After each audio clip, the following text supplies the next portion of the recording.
All right, everyone, we have various news with regards to the Zelensky drama that's going on currently. Link in the description. Not archived, of course, it's just my retweeting of somebody else.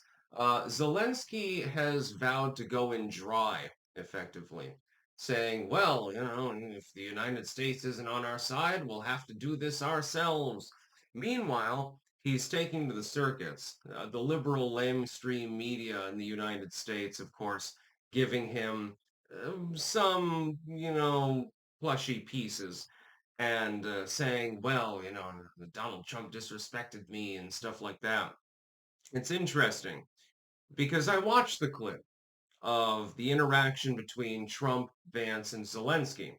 And what I saw was Zelensky coming in and expecting to be pushy, expecting to get his moment, so to speak.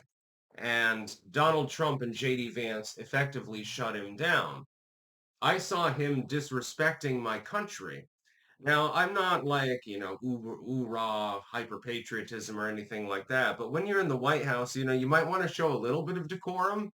That might be a good idea instead of expecting to be treated like a prince the entire time.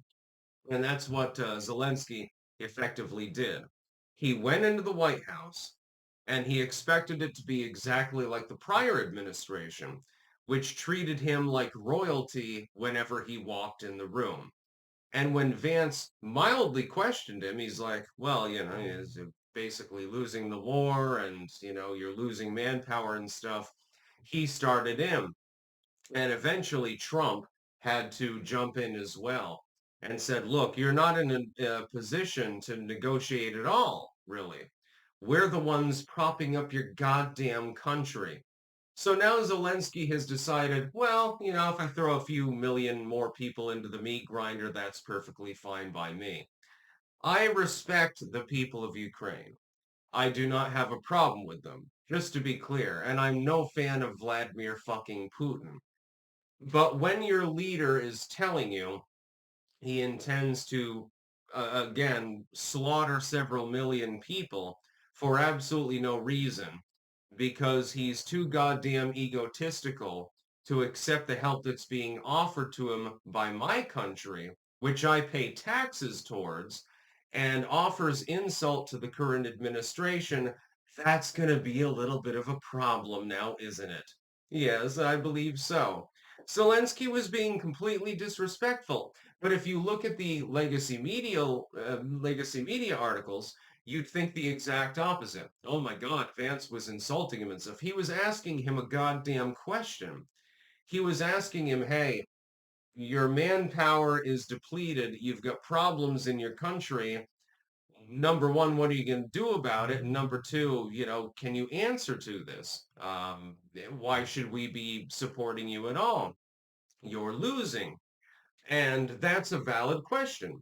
The United States does not have the responsibility of propping up third world nations randomly simply because the person attacking them happens to be rather adversarial to our economic and diplomatic interests. It's not necessary for us to do so. We can maintain our own sphere. We have our own sphere of influence. We have NATO and so forth. Um, some boomers, for example, right now, they're afraid that Estonia, especially, or Latvia, are going to get invaded by the Russians. They're part of NATO. I don't think that's likely to happen. I think that's rather unlikely. I don't think that's actually the case, because if it were the case, that would mean nuclear war. Ukraine, though, was not part of NATO when it was invaded. I would point out to all of the boomers that are so upset right now at Donald Trump. Let's see. What administration was in charge when Crimea was invaded? Which administration was that? Was it Donald Trump? No, I don't think it was Donald Trump. Oh, that's right. It was Barack Obama. So you can blame him.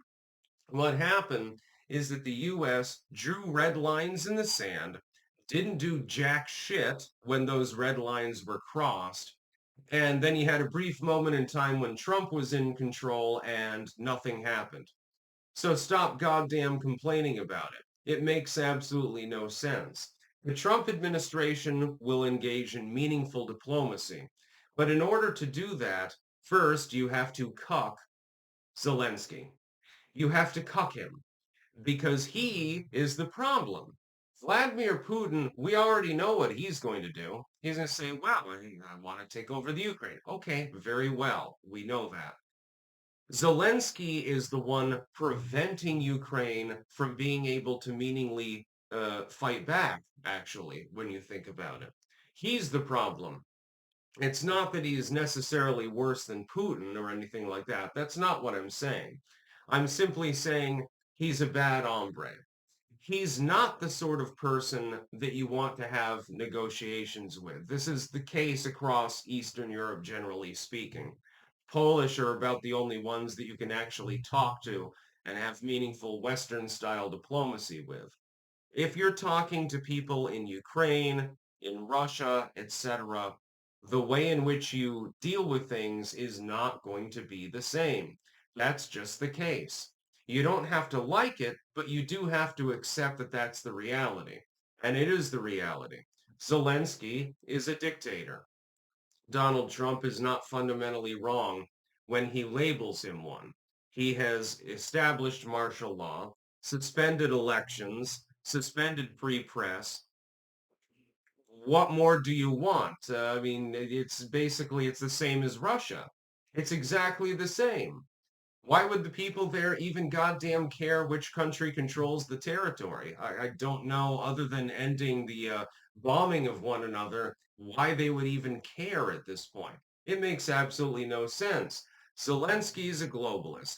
He comes to the White House, offers disrespect to the current administration, and unlike the prior administration that would have just sat there uncomfortably, Donald Trump and J.D. Vance put him in his place. They said, well, war's not going very well now, is it? Hey, you're not in a position to negotiate.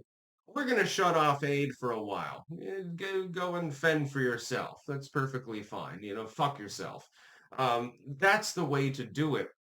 What'll happen is Zelensky will probably come slinking back, begging for more aid, and there will be concessions that are made. That's the whole goddamn point. But the liberal legacy media doesn't want the public to understand how negotiations are done in a place like Ukraine or Eastern Asia or something like that. They want them to be ignorant. And there's probably a reason for that. That's about all. Peace out.